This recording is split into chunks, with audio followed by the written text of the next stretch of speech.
All right, welcome back to the third or fourth episode of the Are We Really Here podcast. I am one of your co-hosts, Hybrid Hank. And I am Isaiah, and this would definitely be our fourth. Thought so. A little unsure here. Sorry guys, it's been a little while. I just started a new job and I've been training, so we took a little hiatus. Done training now, settled into the job, so we're back, we're ready to go, and today we are going to dive into the Foo Fighters UFO sightings during World War II. So this is, this was actually before Roswell, so we started out with our first episode about the famous Roswell crash, of course. This is going a couple years back, so around the same time, really, and this is really when in the 20th century the UFO activity really started to pick up. So yeah, I'm looking forward to jumping into this one. Yeah, Dave Grohl, big fan. Didn't know he was very active in World War II, but apparently he was. He finally learned to fly. Exactly. Yeah, and as a kid, obviously, both of us being fans. Well, I didn't listen to Foo Fighters that much, but obviously anybody our age listened to the Foo Fighters, and I never knew that they were named after this UFO sighting until a few years ago. So yeah, it's really interesting little bit of information there. And the term Foo Fighter was used by Allied aircraft pilots during World War II, basically to describe various UFOs or mysterious aerial phenomenon seen in the skies, both over the European and Pacific theaters of operations.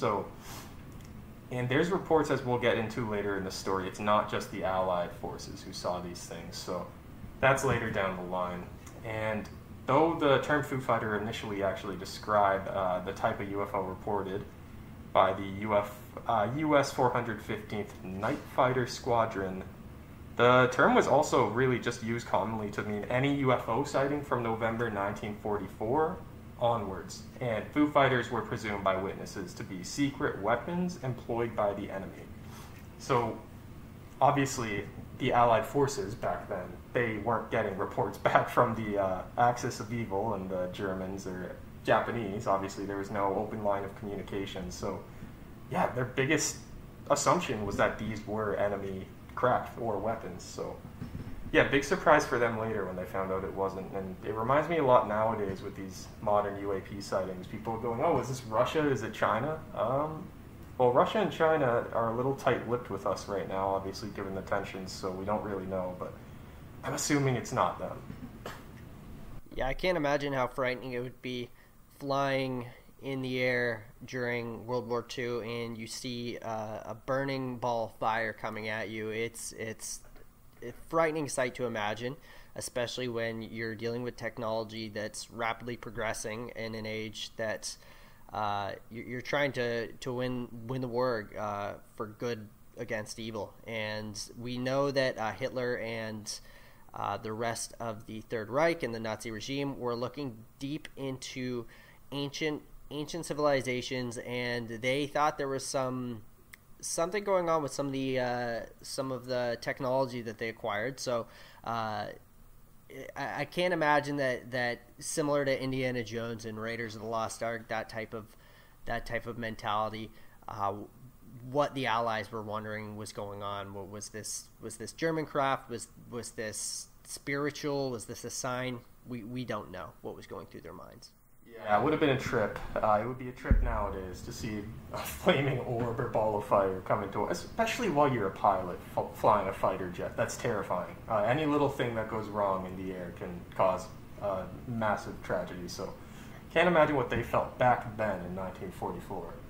Anyway, so as we go on here, the Robertson panel that was responsible for looking into these phenomena, they explored possible explanations ranging from electrostatic phenomena similar to St. Elmo's fire, or things like ball lightning, which today is one of the explanations that a lot of skeptics put to a lot of these UAP, and simply reflections of light from ice crystals is another one of their hypotheses. But yeah, I think pilots would know whether or not there was ice crystal reflections in front of them or a giant orb in the sky that many of them were reporting coming towards them. Seems like there's a big difference. Swamp gas. Exactly, yeah, I was going to say that too. Swamp gas. Oh, that's hilarious. And, yeah, so I'm getting into a little bit of granular detail here on the etymology of the phrase Foo Fighters. So, the word foo, obviously, it's a nonsense word emerging in popular culture during the early 1930s. So, yeah, that's why they probably called it that in the 1940s. It was very soon after this became popular slang. And it was first used by cartoonist Bill Holman, who peppered his Smokey Stover Fireman cartoon strips with foo signs and puns. And the term foo was basically borrowed from Smokey Stover by a radar operator in the 415th Night Fighter Squadron, and his name was Donald J. Myers. And who, and this is agreed by most 415th squad members, gave the Foo Fighters their name. And Myers was from Chicago, Illinois, and was an avid reader of Holman's strip. And yeah, this was run daily in the newspaper, the Chicago Tribune. And Smokey Stover's catchphrase was, "Where there's foo, there's fire," which, you know, I love the phrase, "Where there's smoke, there's fire." Well, where there's foo, there's fire, he said. And in a mission debriefing in the evening of November 27th, 1944, a man named Fritz Ringwald, he's an intelligence officer for he was an S2 intelligence officer for the unit, stated that Myers and Ed Schluter, don't know how to pronounce that, but Schloiter maybe, he had sighted a red ball of fire that appeared to chase them through a variety of high-speed maneuvers. And Fritz said that Myers was extremely agitated and had a copy of the comic strip tucked into his back pocket. He pulled that out, slammed it down on Fritz's desk, and said it was another one of those fucking Foo Fighters. I guess we can swear, because we're not monetized yet on YouTube. You're wearing a mask, Kank. And, yeah, stormed out of the debriefing room after that. Yeah, and I think that's definitely why the Americans brought over a lot of the German scientists. They probably thought in their heart of hearts that some of these Foo Fighters were German crap, because at the time, I mean, to this day, a lot of skeptics don't believe in UFOs, so they can only imagine that they possess some form of advanced technology. But yeah, that's definitely something that I think conversations were had around. Exactly. And of course, these are military men. They wouldn't be doing their job if they didn't assume first that this is a potential enemy threat. So it makes sense. But it's clear to them. And in the story, it's clear that these very level-headed military guys, they eventually realize when they see these things so often, they go, hey, there's something up here. And these are people that don't assume the paranormal about anything. So, yeah, as we go further in this story, you'll see it's very interesting, and it's clear that something more than just enemy technology was going on, in my opinion. And according to Ringwald, because of the lack of a better name, Foo Fighters just stuck. And this was originally what the 415th Squadron started calling these sightings, Effin' Foo Fighters, and in December 1944, a press correspondent from the Associated Press in Paris, Bob Wilson, who was actually sent to the 415th Squad at their base outside of Dijon, France, to investigate this story. It was at this time that the term was cleaned up to just Foo Fighters instead of Effin' Foo Fighters. And the squadron commander, Captain Harold Augsburger, also decided to sanitize the term to Foo Fighters in the historical data of the squadron. So other proposed origins of that term have been a corruption of the French feu for fighters, F-E-U. I don't speak French, so I apologize to any French viewers. Pardon our French. Exactly. And corruption of the military acronym FUBAR, which, of course, means fucked up beyond all recognition. All right. So now that we're done with the boring stuff, we're going to get into the actual history of these sightings. And although Air Force personnel had reported seeing lights following their aircraft from as early as March 1942, so 2 years earlier, with very similar sightings and different characteristics that matched the sightings a couple years later, including Royal Air Force bomber crews over the Balkans starting in April 1944. American sightings were first recorded by crews from the 422nd Night Fighter Squadron stationed in occupied Belgium during the time of the World War II.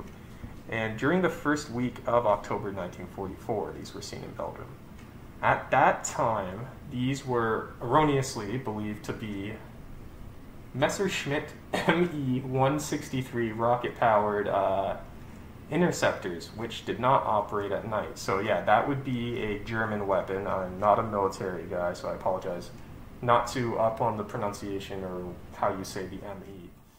But however, these bulk of sightings started occurring in the last week of November 1944, when pilots flying over Western Europe by night reported seeing fast-moving, round glowing objects following their aircraft.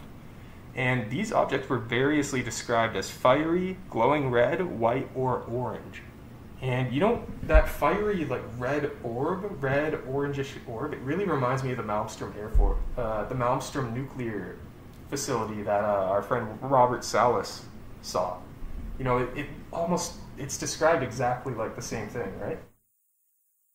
And yeah, it sounds and described exactly the same. We posted a few videos on our TikTok, Are They Really Here, that have a visual of it, and we know that UFOs tend to have higher degrees of sightings when nuclear weapons are used, and I do believe things were starting to happen regarding nuclear energy around this time, so there could be a connection. There definitely is a connection between UAPs and nuclear weapons, nuclear energy.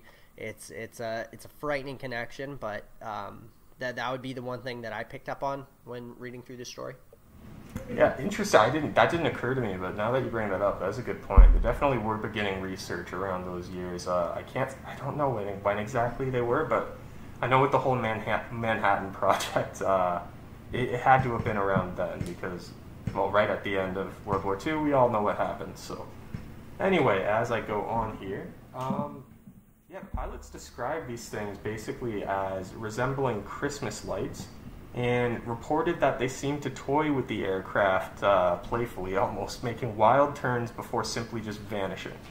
And pilots and aircrew reported that the objects flew together in formation with their aircraft and behaved as if they were under intelligent control, obviously, but never displayed hostile behavior.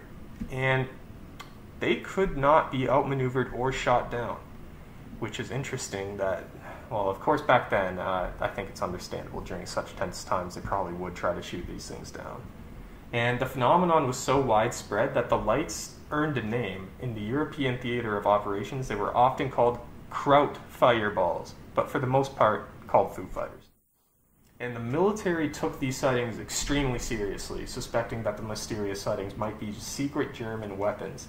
But further investigation revealed that German and Japanese pilots had actually reported similar sightings. So it wasn't just the West or the Allied nations reporting this, it was the enemy as well, which is extremely concerning. And yeah, on December 13th, 1944, the Supreme Headquarters Allied Expeditionary Force in Paris issued a press release which was featured in the New York Times the next day, officially describing the phenomenon as a new German weapon. So before they were even able to look into this, as you could, like, the Free Press immediately jumped on it, calling it an enemy weapon, which makes sense. Mm-hmm. Yeah, and that's the only probable explanation that I would have if I was a soldier or involved in the war. It's what your first thought is. You're trying to protect your assets and protect your country, and when you're seeing something that's making these wild turns in the air and almost playing with the aircraft, it's something that you're going to assume is the enemy's weapon. That's the first thing you should do, honestly, in times of war. Exactly, and knowing the military, they never want to admit they don't know what's going on. They're funded by tax dollars. You don't want to tell the taxpayers, hey, yeah, you pay us this much money, but we don't have control of our airspace. So it's in their inclination immediately to say, no, we know this is an enemy weapon. It's at least better than saying we have no idea what this thing is. So I think that's it parallels a lot of what we see today with newspapers and certain publications saying, "Oh, these the Navy swarm in 2019. It was drones. It was clearly Chinese drones. It's human inclination. You want to jump to the thing that makes the most sense to you right away, that you can explain away, but there really isn't enough data, just as back then there wasn't enough data. So as you see, history kind of repeats itself here. All right. And in its so on the 15th of January 1945 edition, Time magazine also carried a story titled Foo Fighter. So they went the opposite direction, in which it reported that the balls of fire had been following USA Air Force night fighters for over a month, and that the pilots had named it the Foo Fighter. According to Time, descriptions of the phenomenon varied, but the pilots agreed that the mysterious lights followed their aircraft closely at very high speed. And the balls of fire phenomenon, reported from the Pacific Theater of Operations, differed somewhat from the Foo Fighters reported from Europe. And the ball of fire resembled more of a large burning sphere that was, quote, just hung in the sky. Though it was, so instead of like flying, it was almost like just suspended, stationary. And though it was reported to sometimes follow the aircraft, for the most part they just saw a stationary glowing orb. And there was speculation that the phenomena could be related to the Japanese fire balloon campaign, so that would be their first explanation for that. And as with the European Foo Fighters, no aircraft were reported as having been attacked by a ball of fire, thankfully. I'm wondering if this is connected at all to the Battle of Los Angeles during World War II. If any of our listeners or our viewers are unfamiliar, there was a legitimate battle with the Army and reported weather balloons in the city of Los Angeles, in which residents of LA thought they were under attack by the Japanese, and essentially none of the Army could hit these weather balloons. So either the Army is completely a bunch of stormtroopers from Star Wars, can't hit their target, or something more than a weather balloon. And this was right around the same time. So I believe they would be classified as Foo Fighters if this is during the same time frame, during war. But that's a pretty famous case. We might cover that at some point, but just wanted to touch on that as well.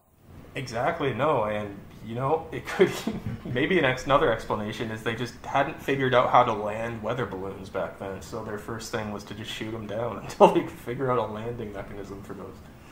Anyway, as we move on here, so the post-war Robertson panel cited Foo Fighter reports, noting that their behavior did not appear to be threatening and mentioned possible explanations. For instance, that they were electrostatic phenomena similar to St. Elmo's fire, electromagnetic phenomena, or simply reflections of light from ice crystals, as we mentioned earlier. So the panel's report suggests that if the term flying saucers had been popular in 1943 to 1945, these objects would have been so labeled. I don't know if I agree with that, because if they're seeing these balls of fire and the flying saucer phenomena didn't really occur until the Roswell incident of 1947. I can't really see them having that term associated with it until after that happened. Mm-hmm. I agree, and there was already discs before. Like, it's not like discs were invented after 1947. So I think there's a clear difference between these things. 100%. I think that's what you're saying there. Yeah, definitely unidentified flying objects, but the shape of them is different, and we know that these sightings have been going on for not just the last century, but for millennia.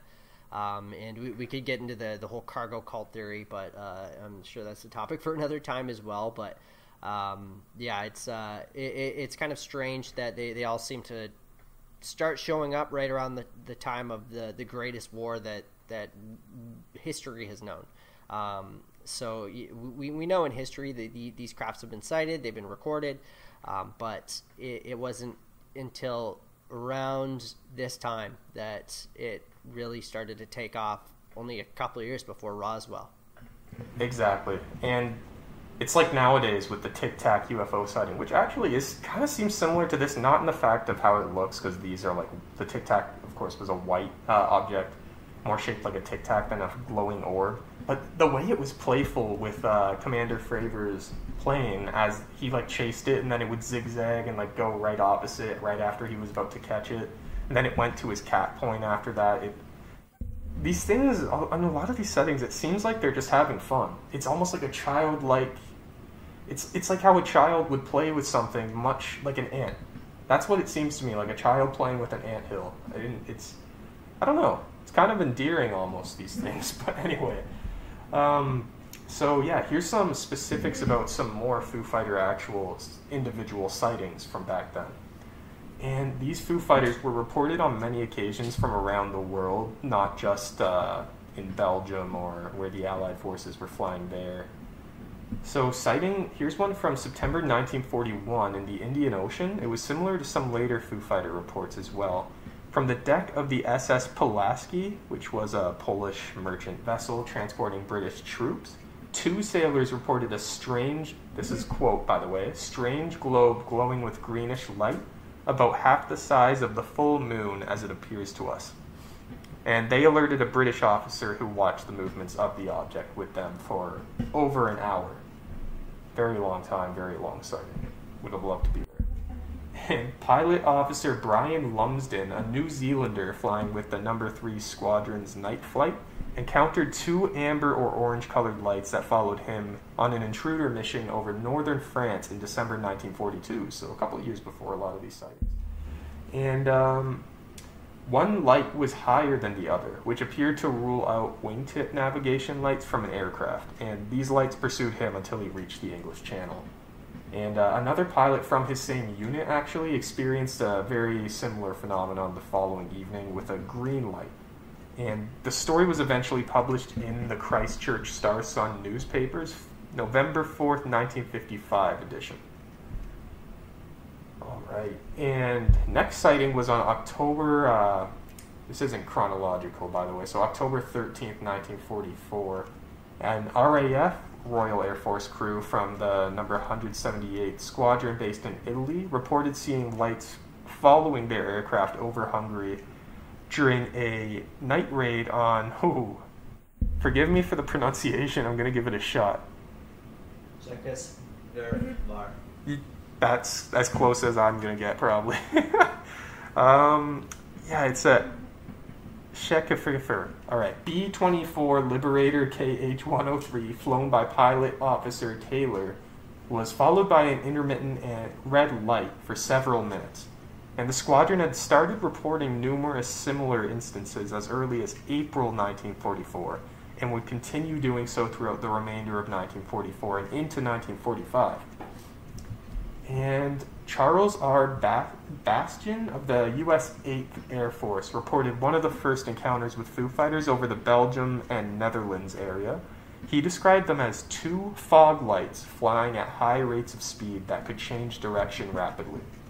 And during debriefing, his intelligence officer told him that 2 RAF night fighters had reported the same thing, and it was later reported in British newspapers. Now, as you're seeing here, it's multiple different squadrons, different actual countries' militaries seeing these things. So it's like nowadays with a lot of these sightings, you hear it from like a couple people 1 year, and then 10 years later there's another sighting. It almost seems like back then there were mass sightings, and it's kind of slowed down in activity and is picking up more lately, but these things were everywhere back then. I would disagree on that point. I think that we're seeing definitely a lot these days, not necessarily of Foo Fighters, but of UFOs. I think it's something crazy like I don't know the exact number, but I know, for example, the country of Canada reports seeing 3 UFOs a day, and we see footage uploaded daily. But during a time of war, when Air Force, when there's a mass amount of pilots out, I think they're definitely encountering them a little bit more. And also, we don't know what the policies are on how much they're supposed to hush up about it, right? Yeah, right. I think there's a difference between 3 civilian UFO reports a year versus credible military. No, it's a day. A day. Oh, okay. Like, even those, though, you have crazy citizens calling, be like, "Oh, I report this thing in the sky," and then it's a plane. So, but we have not had unified sightings of the same craft from our enemies and us as much as this. It seems like we're not seeing Russia and China reporting Tic Tacs, basically, is my point. Anyway, career U.S. This is the next sighting. U.S. Air Force pilot Dwayne Adams often related that he had witnessed 2 occurrences of a bright light, which paced his aircraft for about half an hour and then rapidly ascended into the sky. And both incidents occurred at night, both over the South Pacific, and both were witnessed by the entire aircraft crew. And the first sighting occurred shortly after the end of World War II, while Adams piloted a B-25 bomber. And the second sighting occurred in the early 1960s when Adams was piloting a KC-135 tanker. Jeez, these names do not roll off the tongue. All right. And next here we have Senator Ted Stevens from the U.S. describing an encounter from the time he was a U.S. Air Force fighter pilot in the European theater of World War II. As recounted by Senator Harry Reid, this is a quote, "I was flying and there was an object next to me. I couldn't get rid of it. I slowed up, it was there. I sped up, it was there. I would dive, it would be there. I called, nothing on radar." That reminds me of, again, Commander Fravers' sighting. Just, he would, anywhere he went, it was there. Just out of reach, and almost like it was playing, it was like an older brother playing like keep away with his younger brother or something. It's hilarious. These things are really playful. I'm sure when you're a pilot, you're not thinking, this is fun, though. All right. Now, I'm going to get into some possible explanations and theories. So the 415th Night Fighter Squadron's intelligence officer, Captain Ringwald, sent a report listing 14 separate incidents in December 1944 and early January 1945 to the intelligence section at the 12th Tactical Air Command. And the unit's immediate superiors at 64th Fighter Wing, being unable to offer any answers, without answers of their own, the 12th TAC basically requested assistance from their opposite numbers at Supreme Headquarters Allied Expeditionary Forces, which was SHAEF in Paris. And they had no knowledge of the phenomenon, and they asked the British Air Ministry in London if they had any information. And the Air Ministry's explanation for the Foo Fighters phenomena was received on March 13th, 1945, and I'll read it as quoted. "Bomber command crews have for some time been reporting similar phenomena. A few of the alleged aircraft may have been ME-262, and for the rest, flak rockets are suggested as the most likely explanation. The whole affair is still something of a mystery, and the evidence is very sketchy and varied, so that no definite and satisfactory explanation can yet be given." So I do appreciate that at the end he admits, like, hey, here's our most realistic explanations for what this is from our military perspective, but we have no definite and definitely no satisfactory explanation, right? So I do appreciate he admits that at the end. Yeah, I love reading these theories. I probably doubt we have the theory on here, but the theory that the Hitler's closest companions essentially were so interested in the occult that they were visiting places like in Antarctica, ancient sites, and they were developing these advanced aircraft. I don't believe this, by the way, but I just think it's probably the most creative theory that I've seen, and that these were German crafts, and that's where they fled, because I'm sure we've all heard the conspiracy that he did not end his own life, but yeah, you can get pretty out there with some of these explanations and theories, that's for sure. Yeah, I know there's a lot of fans of the secret space program conspiracy theory, which that's one of the offshoots of what you're mentioning there, with the Germans possibly being behind this tech. I don't personally subscribe to this theory. I believe it involves Hollow Earth, so I don't know. Maybe one of these days we can have a fun night and do a podcast episode about that. And a live stream from Agartha. Exactly. Yeah. That would be a fun live stream to get into that, honestly. Just see what... I don't know about fun, but it would be frightening. I want to see what the audience thinks, because, yeah, this is not something that we have looked into very much. I don't think... We don't dive into, like, the deep conspiracy theories of Hollow Earth, and, like, there's a secret space program and offshoot civilizations with, like, higher tech than us. Like, that's we're not there yet. Baby steps. maybe we'll never be there yet, but we can always look into it eventually. Anyway, so second explanation here. A group of scientists, engineers, and former high-ranking Luftwaffe officers were questioned about wartime balls of fire reports by staff from the United States Air Force in Europe's intelligence section in the early autumn of 1945. None of the 13 interviewed claimed any knowledge of a German secret weapons program that could have explained the sightings. So, yeah, if we take them at their word, there's no secret space program. But who knows? Yeah. And third explanation here. So the author Renato Vesco revived the wartime theory that the Foo Fighters were a Nazi secret weapon in his work Intercept UFO. That's the name of it, Intercept UFO. Reprinted in a revised English edition as Man-Made UFOs. This is the name of the writing. Man-Made UFOs, 50 Years of Suppression in 1994. Vesco claims that the Foo Fighters were in fact a form of ground-launched, automatically guided jet-propelled flak mine called the Führerball, or Fireball in English.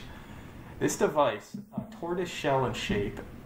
Oh, sorry, I skipped a line here. This device, supposedly operated by special SS units, the Third Reich, resembled a tortoise shell in shape, and it flew by means of gas jets that spun like a Catherine wheel around the fuselage? Fuselage, okay, thank you. Miniature Klystron tubes, you know that one? Klystron tubes inside the device in combination with the gas jets created the characteristic glowing spheroid appearance of the Foo Fighters, and a crude form of collision avoidance radar ensured the craft would not crash into another airborne object. And an onboard sensor mechanism would even instruct the machine to depart swiftly if it was fired upon. The purpose of the Führerball, according to Vesco, was twofold. The appearance of this weird device inside a bomber stream would, and indeed did, have a distracting and disruptive effect on the bomber pilots. Also, Vesco alleges that the devices were also intended to have an offensive capability. Electrostatic discharges from the Klystron tubes would, he stated, interfere with the ignition systems of the bombers, causing the engines to stall and the planes to crash. Although there is no hard evidence to support the reality of the Führerball drone or theory, this theory has been taken up by other aviation and ufology authors, and it's even been cited by some as the most likely explanation for the phenomena in at least one recent TV documentary on Nazi secret weapons. However, others cite the single-sourced nature of the claims, the complete lack of evidence supporting them, and the implausible capabilities of the supposed device as marking this explanation as nonsense, which I would lean towards. The fact that this was mentioned in that documentary as the most likely option. I don't know. I don't want to discredit the documentary, but that kind of discredits the documentary for me. Hey, who am I to say? What are your thoughts on that? It's hard to say. I try to kind of like it definitely could be a secret weapon. I think it would make total sense. I am of the personal belief that these were legitimate crafts of extraterrestrials. I'll get into my theory a little bit once we go through the other two, but I think they were watching essentially the war play out, and they were doing what they've done with the Navy, what they do with current crafts. They're interacting, but they're not attacking. They're not guiding. Like they're just there. They're being playful, as you mentioned. That's my theory, but I'll jump into that a little bit deeper once we go through 4 and 5 as well. Right. Yeah. No, I think that makes total sense. Is they're interacting. They're not really influencing, for the most part. Yeah. And number 4, our second last possible explanation here. Any type of electrical discharge from the wings of airplanes, see again St. Elmo's fire, has been suggested as an explanation since it's been best known to appear at the wingtips of an aircraft. It has also been pointed out that some of the descriptions of Foo Fighters closely resemble those of ball lightning, as I had mentioned earlier. And lastly, and that does remind me, it just brings to light a lot of the swamp gas explanations, so It's a lot of ball lightning to be seen during a war. Right? Yeah. There's not a lot of ball lightning pictures or actual sightings in real life. But anytime there's UFO sighting, oh yes, ball lightning. Sure, something that barely anyone has ever seen. All right. And lastly here, last possible explanation. During April 1945, the U.S. Navy began to experiment on visual illusions as experienced by nighttime aviators. This work began on the U.S. Navy's Bureau of Medicine project, which was, another word salad, or letter salad, X-148AV43. This is not one of Elon Musk's children, by the way. No. Although it might have been inspired, he might have been inspired by that. And this project pioneered the study of aviators' vertigo and was initiated because a wide variety of anomalous events were being reported by nighttime aviators. And Dr. Edgar Vinack, who was... Vinacki, thank you.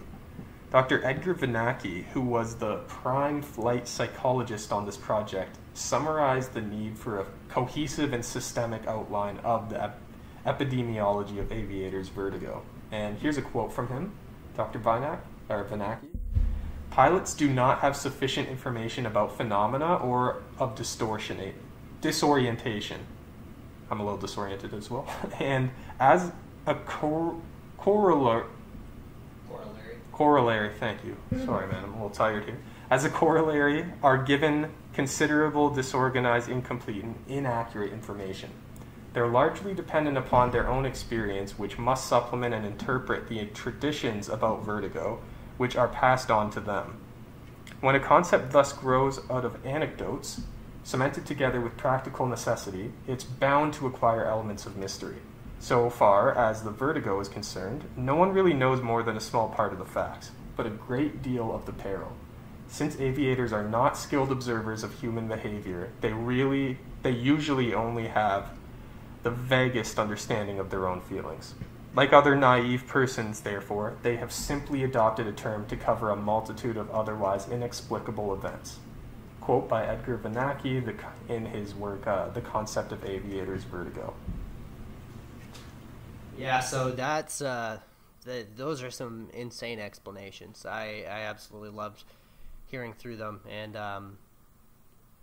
the visual illusions is really interesting to me. The more skeptical approach. It seems that there's two groups of people: those who are more likely to admit that there could be something more going on, and those that genuinely believe that there's always a reasonable explanation for strange occurrences. And I'm of the personal belief that these crafts, whether they, when I use the term extraterrestrial, that I don't know if they're from outer space, underground. They could be just humans that have advanced technology that we're unaware of, a secret type of society. But I do believe there's something going on. It's been going on for too long. And there's been so many reportings, there's been so much evidence to say that, it's just swamp gas, just illusions, balls of fire. I'm sure a lot of the sightings are illusions, swamp gas and what have you, but it's at this point, specifically during World War II, I mean, where were these sightings during World War I? You know what I mean? Like, World War I didn't have anywhere near this amount of coverage. They had planes. They had people flying around. It was World War II, and right before the nuclear bomb is when we started seeing more and more of this, when the bomb was actually launched, and into the 21st century when the doomsday clock is at its closest to midnight, that we are seeing these crafts. So I think these beings, whether they've been here for millennia, whether they've came and gone and are back, I think they're here watching us, observing, not necessarily influencing, but they are here. And I know our the title of our podcast and account and our brand is "Are They Really Here?" But I think we are pretty certain on that question. It's just we're trying to find out who they are now. Exactly, and I'm a natural skeptic. I try to debunk a lot of things in my own time, but my gut feeling is something is going on and it's not quite human. Well, the one thing that struck me about that last quote from Dr. Vinacki, it really kind of upsets me because it sounds like that's the beginning of the stigmatization of pilots who report these sightings, basically calling them, hey, most likely these pilots are going through some mental issues and might be losing their minds or seeing illusions. And that has led to the policy into the 20th century, later 20th century, and now, which just got actually the new NDAA that's coming out later this year. They finally put provisions in it that is going to make it an offense for military officers to basically derank or derail their pilots' careers if these pilots do report these things. And they're setting up a mechanism, which is great, where these pilots are going to be able to report these sightings not through just their direct superior, but through an actual set-up channel for this. So that really is going to help with the destigmatization. And another thing is the Havana syndrome. Recently, the CIA released their report saying, no, this is likely just psychosis. People are fatigued. That is so stigmatizing. It's all these high-level officials experiencing terrible symptoms of the Havana syndrome. Clearly, it's not just caused by career fatigue. There's something going on, and nope, the CIA just wants to sweep it under the rug. Very similar to this Dr. Benaki. And I'm just glad that we're finally seeing some progress here with the next NDAA, National Defense Authorization Act, that's being written up this year. So, yeah, a lot of great explanations, possible reasons for these Foo Fighters sightings. What do I think they are? I have no idea, but I lean towards something not quite human that really is just letting us know, hey, we're here, we see what you're doing, we're probably not going to interfere, but we just want you to know we can, and we're going to play with you while you guys are flying your most advanced aircrafts and using your most advanced weapons, and we're going to show you they're useless compared to us. We're not going to attack you, we're not going to threaten you, but just so you know, you're not in control. It's either that or they're being playful. I think it's a little bit of both, personally. That's my theory. Great theory, Hank. Great theory. I couldn't agree more. In the skeptic point, we do try to be skeptics for sure. I think I mentioned this in one of the last podcasts. I like to be open-minded about all the theories, just not the crazy ones like the deep down, conspiracy theories where it's. I'm not even going to mention some of them. We get them all over TikTok videos. It's tiring. Let me tell you, we just really love the concept of UFOs, aliens, extraterrestrials. To a degree that we like to keep our sanity, and we we have regular lives. We live and we trust that we're living regular lives, and we don't doubt every single moment of every single piece of society and put that anger out towards the world that I see a lot of the conspiracy theorists in our comments doing, and a lot of heavily religious people as well. Yeah, we get a lot of, you guys are idiots, space is fake, you don't know that, and they're so sure of their own theory that they're willing to get really vicious with us just for putting out other popular theories from other people who have credible sightings. So, yeah, that's one thing we always try to hold ourselves to, is to keep ourselves honest and not think that we know anything for sure. None of us do. This is uncharted territory. The next frontier really is space. That's the final frontier, but I don't think it's the final one. I think once we really get out there, we're going to discover a whole lot more. And if we really get to cracking any one of these UFO cases, which only one needs to be real, all of them can be hoaxes. If even one is real, and we get anywhere even close to the bottom of it, even like halfway, our lives are going to change drastically. And yeah, the best thing you can do with these types of topics, especially UFOs, keep it light. Don't get obsessed, because it can really... Now I'm turning into a therapist here. We do have full-time jobs, both of us. This is our hobby that turned into... almost like it's turning into a second job for us, essentially. And we always want it to be fun, and that's the biggest thing. While taking it seriously, we want to have fun with it and not take ourselves too seriously. So that's all I have to say on that. This is one of the coolest sightings, I think, that I know of. Not that it's one sighting, it's a pattern of them. But you know what? I say that every time. I love all of them. I love this topic.